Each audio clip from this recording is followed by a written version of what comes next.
This mini lecture is on global winds. Go print out that PDF I provided titled Global Winds, or simply draw a circle and let's get started. Technically, you should be able to fill out this diagram without my help. You already know everything that you need to know to fill out this diagram.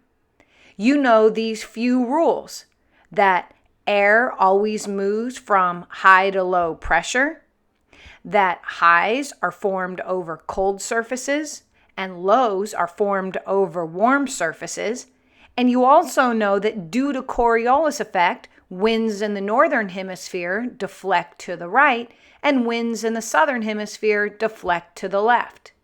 Before we can draw and label the global winds, we need to first locate the global atmospheric pressure cells. At the equator, we have low pressure. At this latitude, there is a dominant low pressure cell found around the entire planet. This low pressure is so dominant that if you look from space at a satellite image, you'll see a band of clouds there every single day of the year. This low creates those rainy conditions and is the reason why we have the major rainforests of the world found at 0 degrees latitude. That low pressure is called the ITCZ, the Intertropical Convergence Zone. At the poles, those cold surfaces create high pressure. We call that high pressure the polar highs.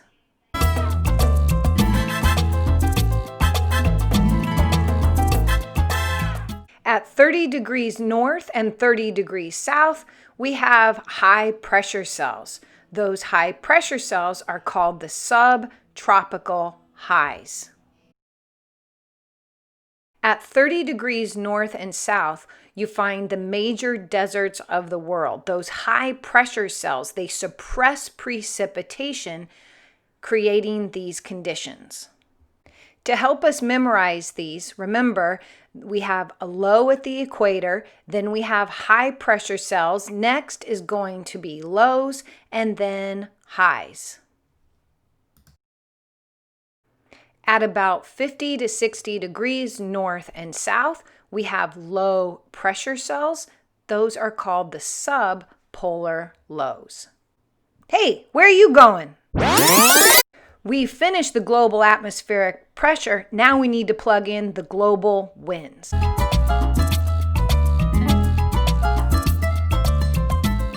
Let's recap those rules with regard to winds. Winds always go from high to low pressure. Highs are formed over cold surfaces and lows are formed over warm surfaces. And because of Coriolis effect, winds in the northern hemisphere deflect to the right and winds in the southern hemisphere deflect to the left. But there's one more rule that you need to know, and that is that winds are named for where they come from.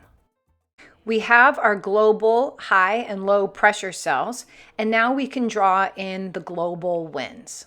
Let's look at the northern hemisphere first.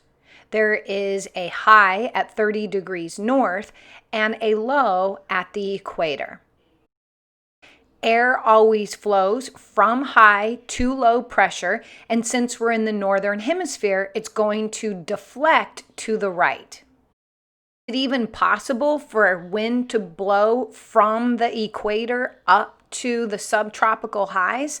Absolutely not, because air flows from high to low pressure. In the northern hemisphere, it deflects to the right. Since winds are named for where they come from, we call these the northeast trade winds. Now, in the southern hemisphere, we're going to go from the high, the subtropical high, up to the low, the intertropical convergence zone, and we're going to deflect these to the left. These come from the southeast, so we call these the southeast trade winds. Back to the northern hemisphere, we're going to go from the high to the low. We got to deflect to the right, and we call these the westerlies.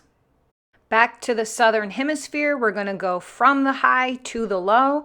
Now we need to deflect to the left, and for our memorization pleasure, these are also called the westerlies.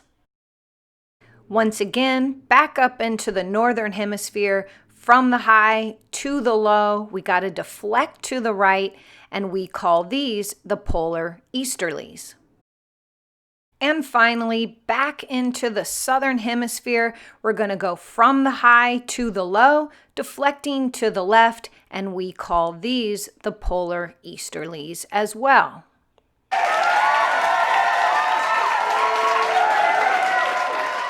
Yes, we finished our diagram, but we have some more information that we need to understand.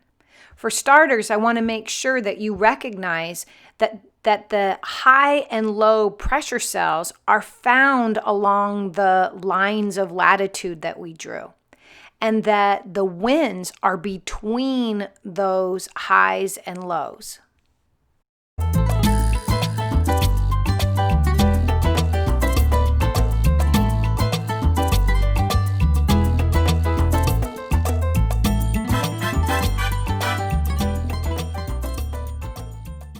Those lines of latitude that we drew, where we represented highs and lows, those are places that are not windy.